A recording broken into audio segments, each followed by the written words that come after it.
All right, and this is part two. That first part was about Beirut. Today's subject that was kind of my thinking, I actually assigned you a little bit of homework, was to talk about John Lewis. He recently passed away and was an important figure in Congress and just in the history of civil rights and that kind of thing. In your research about John Lewis, what did you find out? He worked with Martin Luther King. He did. He was one of the youngest people to work with Martin Luther King and in that whole process of civil rights at the time. What else? Anything else that you came across that you thought was good? He was beat up a lot whenever he was doing it. He was, because he was going against kind of what many people at the time thought was the right thing.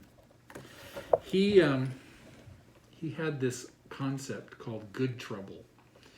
Do you have any idea what that means? Nope. Nope.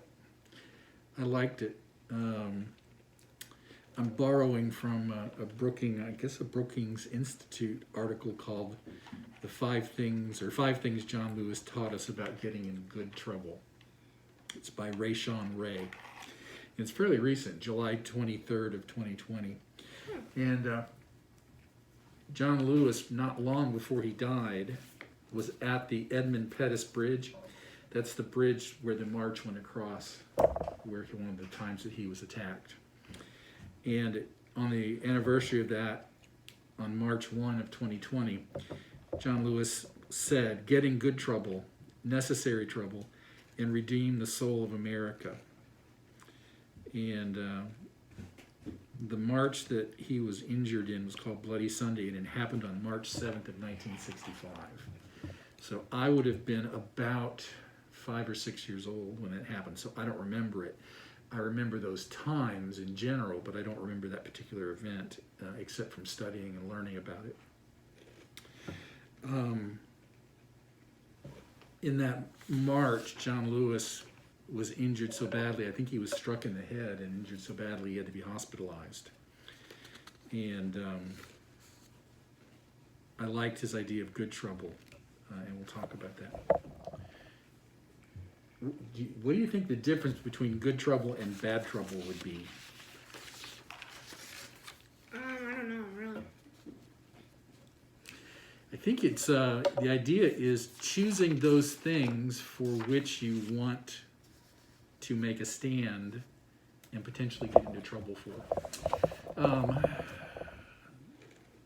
At school's getting ready to start, right?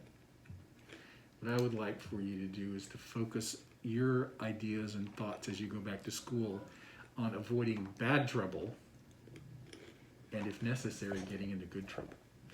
Bad trouble would be getting in trouble for doing things you're not supposed to do, like stick things in your nose. No, that's right.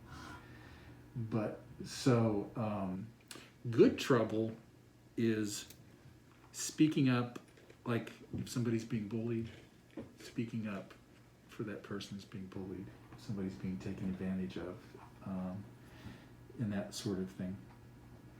In this article about John Lewis and the 5 things that he taught us, there's one I think is really appropriate, especially for you. It's that you're never too young to make a difference. I think sometimes kids feel like, I'm just a kid, I can't do anything to change anything. And I don't think that's true. I'm trying to think, what's that girl's name from, is it Sweden? Greta? Do you know what I'm talking about? She's she's an activist for the environment and that kind of thing. I can't come up with her name. Her first name is Greta.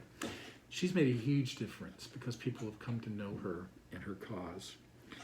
John Lewis was one of the youngest people to be involved in a leadership capacity in the civil rights movement. He worked with the Student Nonviolent Coordinating Committee. Was part of the March on Washington, which was a huge demonstration. That's where Martin Luther King gave his I Have a Dream speech. So you're never too young to make a difference. Something I want you to know, that if your heart is in the right place and you're doing the right thing, you can make a difference. And I believe that about you. Another thing is speak truth to power. Any idea what that means? I know something about speaking the truth. Yeah? What do you know about speaking the truth? Speaking the truth is better than telling a lie.